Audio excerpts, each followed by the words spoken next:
Hi there, I am the CRM Ninja, and on today's episode of the Oops Factor, I am honored to have Liz Pham. Welcome to the show, Liz. Thank you for having me. It's great to have you. I know we chatted digitally a bit, but to actually see you face to face, at least virtually, is really nice. Absolutely. I'm excited to be here. So thank you again for bringing me on. Great. It's wonderful to have you on. So the reason why my face is sort of appearing in the middle of a stove, pan on the stove, I can't remember which side it is, so I'm just going to move from side to side like that so people can get it right, is because I understand that you have a hobby of cooking, but not like most people that I know who have a hobby of cooking. So would you share a bit with us and the viewers as to what your hobby of cooking actually is like? Yeah, absolutely. So I love to cook, but I wouldn't say I'm one of those people that can freestyle cook. So I'm not the type that opens up the fridge and says, oh, I have a cucumber, I have some of this, maybe we'll make something. Usually if I'm by myself, it's not very motivating for me. But the second I have an opportunity to invite friends over or like bring my family over, then I'm the type that takes a more methodical approach where I'm finding like recipes that have like precise directions because I want to be able to do it, the proper way the first time so I can start to deviate the next time around I make it. But then it turns into a bonding activity for me and my friends and family versus just myself. So do you throw like elaborate dinner parties? Occasionally I'm known to throw elaborate dinner parties. I My don't know, when you favorite. said to have friends over and family, and the elaborate dinner party just floated into mind, so I thought I would ask. Yeah, usually one of my favorite things to do is to make paella. It's just something that brings a lot of people together, and there's always a little bit of theatrics around it because you can make it over like a campfire. So it turns into like cooking in a cauldron for a group of people. Ah, interesting. Interesting. So what would you say would be your, apart from paella, your most exotic dish, say, that you've attempted or actually carried out at one of these large gatherings? That's an interesting one. Recently, I've been on a journey to learn to cook Vietnamese food, which is my heritage. And a Okay. lot of my family's cooking instruction is like, oh, you measure this much. And I'm like, how much is that much? And they're like, well, it depends on all these other factors. So it's been learning to cook things like pho, egg rolls, a lot of the traditional meals my family would make for me growing up. Now they're kind of like passing the baton on to me. And it's been quite a learning journey because they don't measure. So No pressure there. It's like it's 2 pinches of this and throw in a bit of that, and it comes out fine, right? yeah. And every time, if let's say there's a certain vegetable or ingredient that's not available, their repertoire allows them to pivot and pick something else. So I'm still back at like, but you said you needed a carrot and there are no carrots. I see. I see. And out of curiosity, as you said, you do this when with friends and family at long. What sort of thing do you do on your own? Do you come home and like make, a toasted cheese sandwich for dinner or something simple and easy? Yeah, when I'm at home or just by myself making food, it tends to be more simple things like sandwiches, eggs, a simple bowl of like rice and eggs. But it's not something that, would take, let's say, more than an hour to make because it comes down to like I put in all this effort and it's just for me. Whereas that hour spent cooking with friends and family is time bonding, but then also enjoying the food afterwards. That's true. That's true. I've occasionally done dinner parties or barbecue parties actually in my place with friends in the community, some of whom we both know particularly well who've come round, and it's always nice to be able to bond over that experience and everybody pitches in, and the bit that I love, everybody helps clear up. It's not just left to me. Yep. Cleaning up is definitely something that I'm not particularly fond of when it lands on my shoulders just for me to do. See, sometimes I feel like I'm the opposite because as an introvert, I'm like, oh, something needs to be done and I can be useful. And if I'm like, already kind of feeling like, oh, I've already talked a lot, then it gives me an opportunity to still be helpful in participating, but not talking as much anymore. Interesting concept. I describe myself as an extroverted introvert. I'm very happy behind tech. I mean, I met my wife actually through a website, a very legitimate website, I hasten to add, for those who are watching, querying the sort of websites I might have been on, a very legitimate website. But always been more casual and outgoing through tech. I mean, I've gotten a lot more in person over the years. I mean, I speak at community events now sometimes, but definitely so. So going from cooking and the joys that it brings to the oops factor, what do you have to share? Yeah, today I'd love to share with you and the community about that one time I went rock climbing and thought, I could take on this 10-pound backpack, and then later on realized that I should have probably not taken on the backpack because it ultimately introduced more risk into the climbing we were doing. Well, okay. Wind back a bit. You're into rock climbing. Yep. How did you get into rock climbing? Yeah, so rock climbing, I think I discovered it, I think early, like maybe like 10 years ago, 7, 10 years ago. I had moved to a new city and was trying to find ways to build community. And one of the first few activities I came across was rock climbing. Somebody was like, hey, why don't you try rock climbing? Come with us and our friends and see if you like it. And it was indoor climbing, so it was relatively, safe in a controlled environment. But that was kind of like my introduction to rock climbing, going, oh wow, like this can take me places. Like I can travel like all over the US and around the world if I wanted to rock climb in different places. So that's kind of like what the appeal was, like the skill can teach me and take me to so many other places. True, and there's also a rock climbing community, so interacting with people, but it's not you're just sitting down with them, you're doing an activity as well. Yep. Okay, so you've been rock climbing. So how long had you been rock climbing for before this incident occurred? I would say a good 4 to 5 years by the time this incident had occurred. Okay, so you weren't absolutely novice at this sort of thing. Mhm. Yeah, so this was one of those things where once you get into climbing, you start hearing about, really beautiful climbs or very classic climbs that people, have said like it's one of those like it's so amazing, but it's kind of sketchy. And so as you get more into the world of climbing, it's not even saying like you have to do really hard climbing, but it's almost like adventure climbing. You hear about these amazing routes with really nice moves, but then you get this awesome view at the top. So then as a climber, you're like, oh, that sounds really cool. I would love to do something like that. And so this is one of those climbs that, had gone through the climbing community, especially if you're in this region of the US, like the Midwestern part of the US. Okay. There's an area called the Black Hills, and there's a lot of really classic climbing out there. And so that ended up on my list of places to go. But one of my climbing partners actually had an objective where he said he wanted to lead this route, meaning he's the first one going up, kind of setting all the rope and the protection, and then I would follow behind him. So it's Okay, his so objective. when you're climbing, you're using all the bits, whatever they're called, that you drive into the rock and ropes running through them and all the gear for that. Yep, all the gear. Okay, it's not free climbing. So kind of free climbing because we did have to place our own gear that would hold the rope. So if I were to fall, this gear should catch me. Okay. So it wasn't a set route that you were going up already. You had to set your own one, but you went. It wasn't like I can't remember the Frenchman, but whatever he's called, who basically just like climbs up everything with just his fingers and nothing else. Yeah, not that kind of climbing. Okay, phew. Okay, right. Okay, so your friend was going. He was going ahead. He was going to set it out and lead it. Yep. So he's going out and setting it, and my job is to carry a second rope because once we finish the climb, we would have to rappel down 300 feet, which I think is about 90 meters.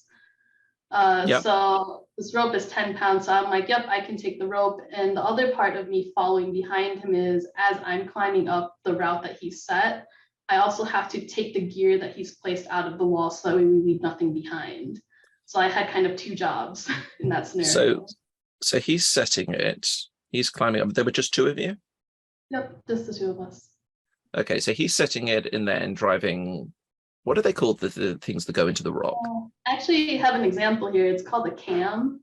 So it's Okay. like a thing with like a lobe. And when it expands, it's applying friction to the crack that you're putting it into. So if I were to fall, this thing would expand a little bit and then hopefully catch me on this end.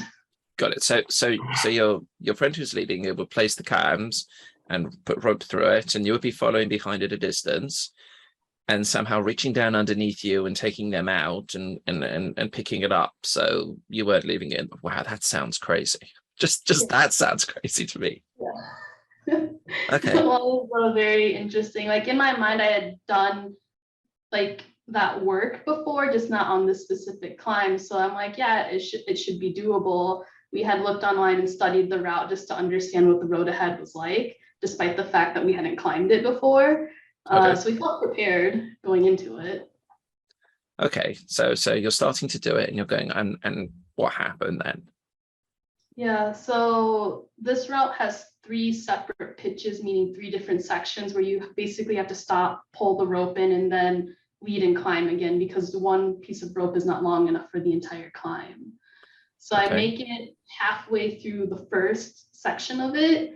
And I remember the rock kind of opens up into this crack where you could almost like walk up it a little bit and kind of brace yourself. And at some point in time, that crack gets so small that you're hanging onto it, kind of hanging off the edge. And I was really scared, so I started sweating. And somewhere in that process of trying to undo gear and sweating, I slipped and fell. So then what happened was I swung like a pendulum to meet the You anchor. fell off the rock. I fell off the rock, but the rope caught me, so I didn't hit the ground. Okay. Because I'm assuming at this point you're a decent amount above the ground. Yeah. So you're swinging it like a pendulum. Yes. Okay. So then eventually I swing and then I stop. And so I tell my climbing partner, I'm like, hey, I'm going to need a couple minutes to recollect myself. That was really scary because I had never taken a fall on gear before. Because the thing with gear is, for some reason, if it's not placed correctly and engages correctly when you fall, it could pop off the wall. That means that next piece of gear has to catch me. So I could take an even bigger swing. So I'm like calculating all of this risk and told them like, hey, I just need a couple seconds to collect myself. And the options were either I call it on the climb and say, hey, we should go back down, or we figure out a new game plan for us to push on and continue forward. And I knew that the backpack was the biggest thing holding me back. So that became the next piece of conversation my climbing partner and I had. So you're still wearing the backpack with the second piece of rope in it? Yes. While swinging? Yes. Out of curiosity, I mean, I'm picturing this in my mind, and I've done some serious adrenaline sports over the years, but this one, I mean, I've got goosebumps on my neck just from hearing this. Do you sort of try and swing into the wall and climb back up the wall, or do you climb up the rope and pull yourself up the rope? I'm curious about technique-wise, or does it depend? So it depends how much slack is out on the rope. So in my case, I think I was probably at least a good 7 feet, some couple meters from where the rope is attached to the piece of gear. Okay. And so my partner said, Liz, if you can try to climb up the wall, he can pull in the rope and keep shortening it until I get back onto the wall and can hang on properly again. Or the other option is kind of like you don't want to jump on gear. So he's like, Liz, I'm going to need you to just figure a way to shimmy up this wall. And I think at that time that was the only option, is to shimmy so that way he can shorten the ropes. I can get back to a safer position on the wall. Okay. Yeah. So what then happened? So I make the shimmy as he's pulling in the rope to get me to where the next piece of gear is at. We have a conversation. I tell him, I don't know if I can carry this backpack. And when you're leading, because you are kind of paving the way and you have to set the gear, the more freedom you have to move around, probably the better. And so in my mind, I'm like, this is his objective. This is his goal. I don't want him to carry the burden of this backpack and be at risk of not enjoying his climb and, achieving the goal. And so I told him, I was like, the only thing I can think of is, could you take the backpack? And I was like, I know I feel really bad asking. He was like, no, Liz, like, is that what we need to do to continue on this climb? He was like, I want you to enjoy this with me. Like, this isn't about me. Yep. And so that as long as I can push through to where he's at belaying me, so kind of pulling in the rope, yep, there we could make a switch for him to take the backpack. But he was like, Liz, I'm going to need you to, work as slowly as you can and as comfortably as you can to where I'm at, because he knew I was already kind of like scared and shooken up from the fall. So I probably wasn't thinking straight. So that's what we decided to do, was push through and just take it step by step until I could reach him so he could transfer the backpack. Okay. And is that what happened then? Yep. So he ended up taking the backpack from me, and that allowed me to climb a bit more comfortably. And I'd say comfortably because that extra 10 pounds was something that I wasn't used to carrying, especially with the types of climbing moves we had to do. Like I was like hanging off the wall and then trying to like carry my own weight to make another move. And I just didn't know how to handle that weight off my back that's kind of flinging me around. But he was able to take the backpack and push on with the climb from there. I'm glad to. And I guess having on your back as well shift your center of gravity slightly, or more than slightly, which you're not necessarily used to, as you said. Yeah. Like this climb was mentally challenging for me because I had to work through that fear of, even with this backpack off of me, I could still fall again and swing like a pendulum. Got it. Got it. Mhm. So did you manage to complete the climb? We did complete the climb. It was one of those where by the time I got to the top, I just wanted to sit down and just kind of put my head in my hands and go, oh my God, like we just finished this. But I'm still shaking from that time that I fell, because this whole climb, most climbs are kind of vertical going up and down, but this one goes at a diagonal. So at any given point in time, you can always swing. So I was constantly managing that risk in my mind on, okay, how do we take just that next step? And then just keep working my way and not look too far ahead. And then when we came down, it was almost like kissing the ground, like, thank goodness we made it on this climb. And then you have these moments where you're like, I'm not sure I would ever do that again. But then you go home and you think about how amazing it was and how beautiful it was. So my friends and I call that like type 2 fun, where in the moment it's not fun at all. But when you reflect on what you achieved, for some odd reason, you tell yourself, I would do that again. I can relate to that, not for rock climbing, for others. So you got back, you got safely, or you got down the rope safely, obviously from the top. Have you ever done that specific climb again? There's a climb that I would love to lead someday, but with just where my skill, especially like my mental skills are at, I just don't know if like I'm at that point where I'm like, I could lead this confidently and be able to mitigate the risk as the one leading the climb. Got it. So it's on the list, but not one that I've gone back to repeat yet. I have to say that sounds like quite an ordeal, but quite an experience, and obviously some very valuable lessons learned about, in terms of, I guess, if you're not familiar or comfortable with doing something, then I guess to say something about it. And sometimes we push ourselves out into our risk zone, but it's not with the best for us. Mm-hmm. Yeah, I would say, coming out of it, I learned that it's okay to ask for help, even if there's like this guilt building up inside of me, because I'm here to support someone else on their mission. So you'd already made all these commitments on, yes, I can carry this much weight or take on this much of the risk. So that way that person can focus on their bucket of risk. And then so I think about when I come into my workplace or even in my own personal life, I always go back to reminding myself, it's always okay to ask for help. But then, when you get through these really difficult parts, let's say on a project, you always think back that if there's a will, there's a way. We just need to take a step back, refocus, maybe shift some things around and find a way to move together forward as a team. Yes, and I think it's definitely a lesson that we can apply to professional lives as well when we're working on projects and other things. Mm-hmm. Absolutely, 100%. Brilliant. Well, Liz, thank you so much for your time and coming on the show and sharing your story. Oh, thank you for having me. This is great. It's been great to have you on. Viewers, we hope that you have learned some very valuable, interesting, but very valuable lessons from this. Feel free to check out the rest of the Oops Factor playlist, subscribe to the channel, take a look at the blog.